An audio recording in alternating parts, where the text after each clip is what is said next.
My girlfriend sent a text. I'm pregnant, but it's not yours. I replied, best wishes to the dad, then. Then I blocked her number and mailed a sorry for your new obligation card to the guy she named. She's been desperately trying to contact me through mutual friends, insisting it was a mistake. I'm Ryan, 32, male, still reeling from how fast everything can implode. One moment you're planning a cozy weekend trip, the next, this chaos.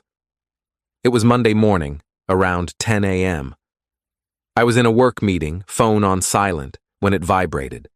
A message from Claire, 29, my girlfriend of 3 years. We shared my house, talked about engagement, the whole future together, or so I thought. The text read, Ryan, I'm pregnant, but there's something else. It's not yours. It's Ethan's. I'm so sorry. We need to talk. Ethan, her co-worker she'd been spending way too many late nights with recently. I'd had a bad feeling, and apparently my instincts weren't just paranoia. A strange calm settled over me, like the quiet before a storm hits, or maybe after the explosion when you're just surveying the wreckage in slow motion. Deep down, I felt the sting, but mostly it was like a switch flipped to survival mode. I waited until the meeting ended, returned to my desk, and opened her contact. My response, best wishes to the dad, then. Then I blocked her number. No discussion, no drama. She wanted to talk. She made her choice, delivered her bombshell. Our conversation was done. Next step, Ethan. I knew his last name, knew he worked at Claire's company, different department. A quick search on a professional networking site confirmed his face. The same guy I'd seen her laughing with a bit too much at the last office party. Got his work address. During lunch, I stopped by a card shop, picked out a sympathy card, not a congratulations one. Inside I wrote, to Ethan, heard about your new responsibility coming soon. Sorry to hear. Best, Ryan. I sent it via same-day courier to his office, marked urgent. Petty, perhaps, gratifying? Definitely. Claire lives in my house. Mortgage, utilities, everything's in my name. Her name's nowhere on the property paperwork. She moved in about a year and a half ago. Most furniture was mine, bought before her. I left work early, went to a hardware store, and got new deadbolts for all exterior doors. Cost a few bucks, worth every penny for peace of mind. Then I started packing her stuff. Clothes, shoes, an absurd amount of skincare products, those random knickknacks she'd spread around. I was systematic, boxing everything neatly, labeling each one Claire, stacked them by the front door. No anger, just focus. She blew up our life. I was just clearing the debris. Now I wait. She'll get home around 6 p.m. Her key won't work. She'll call, text. Oh, wait, she can't. Blocked. This should be interesting. Update 1. 3 days later. It's been a whirlwind. Thanks for the comments and messages. Good to know I'm not totally crazy for handling it this way. The 72 hours later is when I'm writing this. The main showdown was Monday evening, same day as the text. Around 6:20 p.m., my video doorbell chimed. Claire, looking puzzled, then irritated, fiddling with her key. She tried her phone, probably realizing she was blocked, then started pounding on the door. Ryan, open the door. What's going on? My key's not working. I let her go for a solid 5 minutes before cracking the door, chain still on. Claire. Ryan, thank God. My key. It's not your key anymore, Claire. This isn't your house anymore. What are you talking about? Don't do this. I said I was sorry. Sorry? Getting pregnant by another guy is a mistake? Interesting choice of words. Your stuff's packed by the door. Arrange for someone to pick it up. Her face went from pale to flushed. The entitlement kicked in.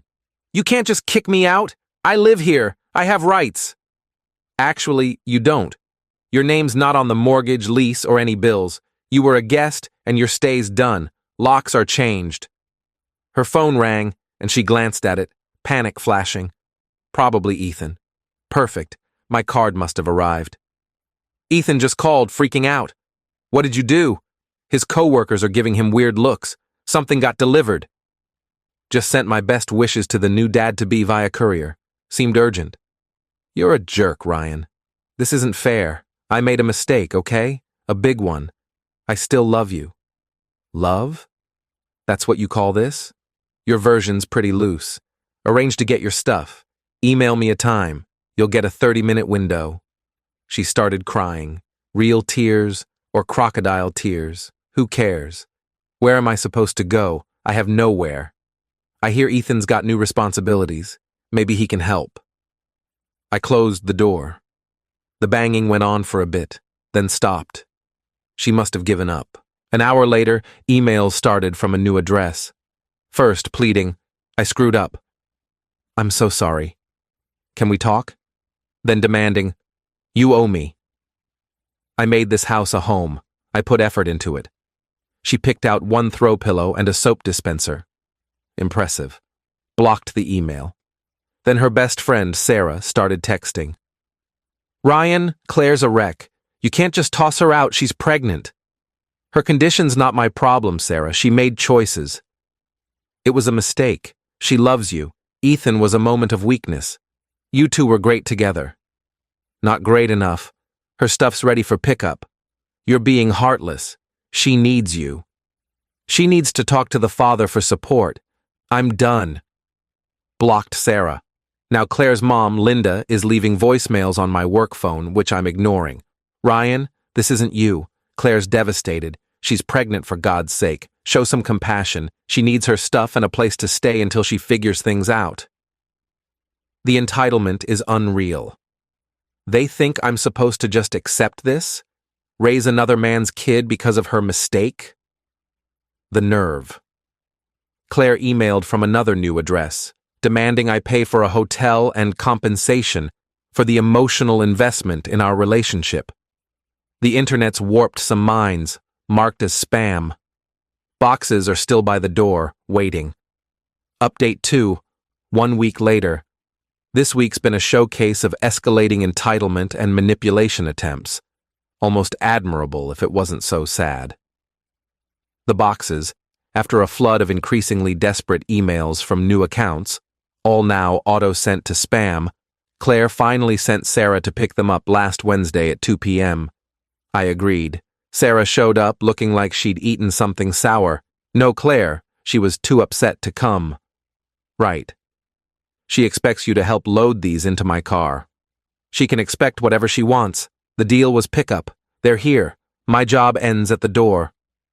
I stood in the doorway, arms folded. You're unbelievable. She's pregnant. You're making her pregnant friend do this? Her condition and choice of helper aren't my concern. Boxes are packed. Sarah grumbled, making a big deal about the box's weight. Took her 3 trips. On her last trip, she paused. You know, she thought you two were endgame. Ethan was a dumb mistake. She was going to tell you about the baby and, I don't know, pass it off. Pass it off as mine, that's next level. My voice was flat. Any doubt about my decision vanished. She was scared. She loves you. No, she loved the life I provided. Big difference. Goodbye, Sarah. Blocked her number again, just in case. Then came the money grab. Friday, my bank's fraud team called about suspicious activity on a credit card. One Claire was an authorized user on, which I'd forgotten about. It was for emergencies only. She'd kept it in her wallet, likely grabbing it when she left for work Monday.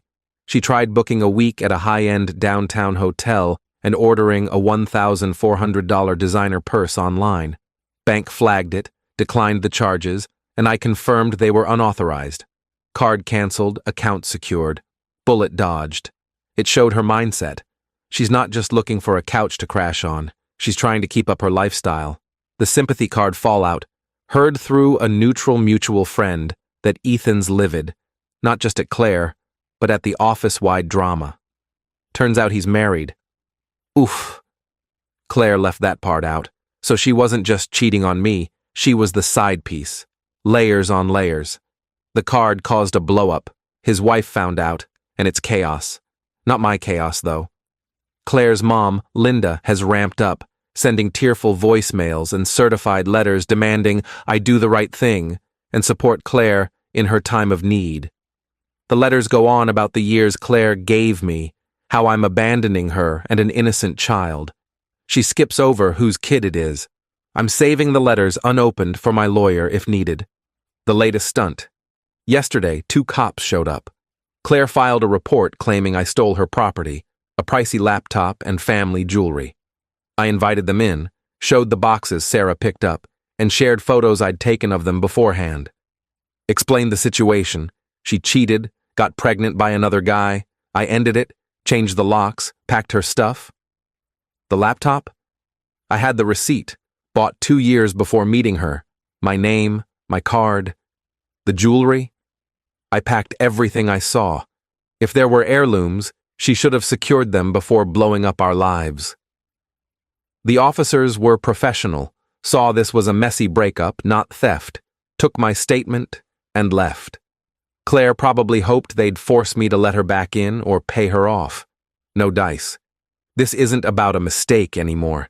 It's a calculated push of entitlement and attempted strong-arming, backed by her enablers. They genuinely think I'm obligated to fix her mess with another man. My resolve's only getting stronger. It's not just the betrayal, it's refusing to be manipulated. Final update. 2 months later. It's been just over 2 months since D-Day, Detonator Day, as I call it. The dust has mostly settled, and it's time to close this chapter. The police visit was Claire's last direct attempt to pressure me. After the cops left unimpressed, I had my lawyer draft a stern cease and desist letter. It detailed her accusations, my evidence, receipts, box photos, breakup timeline, and warned that further harassment, false claims, or attempts to damage my reputation would lead to legal action for defamation and harassment, with costs pursued. We sent it to Claire, with copies to Linda and Sarah for good measure. The direct attacks from Claire and Sarah stopped almost instantly. Blissful silence. The credit card stunt was a lucky break. It gave clear proof of attempted fraud, which my lawyer included in the letter to highlight her character. What's happened with Claire and Ethan? From bits I've heard through mutual contacts, it's a train wreck. Ethan's wife kicked him out, understandably. His career's taking a hit from the office gossip. Nobody likes that drama. He's blaming Claire, saying she misled him, which she probably did, just like she did me. He's not exactly stepping up as a proud dad-to-be. Big shock. Word is he's fighting any financial responsibility, demanding DNA tests, the whole deal. So much for their grand love story. Claire's a mess, per the grapevine.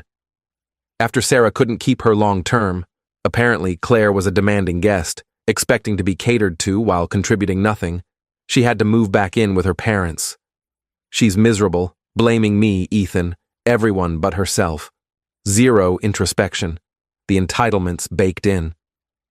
Linda tried one last desperate move a few weeks ago, despite the cease and desist.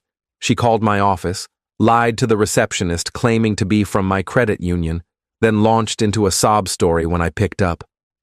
Ryan, her pregnancy's been so hard. Ethan's awful. She's depressed. Don't you have any compassion? Just a little help to get her settled, for old time's sake? My response was cold. Linda, your daughter's situation isn't my problem. You got the cease and desist. Any more contact will be a violation, and I'll pursue legal action. Clear? She made a strangled noise and hung up. That was when the real, total silence began. The best part? It wasn't some elaborate revenge scheme. It was just standing my ground. Decisive, logical, within my rights. She made her choices with another man, and now she's dealing with the fallout, alone. The natural consequences of her actions were the true justice. She thought she could confess, cry a bit, and I'd just accept being the betrayed provider. She misread me. Big time. The house is peaceful now. Tidier. I've been slowly redecorating, making it mine again. Erasing her presence feels amazing. One last bit of fun. A mutual friend Claire tried to borrow a chunk of cash from and got turned down, told me Claire complained that my sorry for your new obligation card was the final straw for Ethan treating her decently. It made him look foolish and hardened his stance against her. That little piece of strategic stationery, sent with urgency, wasn't just a jab. It was a well-placed arrow ensuring the responsibility landed where it belonged, on Claire and Ethan. They wanted me to shoulder the consequences of their affair. Instead, they're both stuck in the messy reality of their choices. That's the best kind of justice. I'm moving forward, wiser, with a much cleaner house. Good riddance.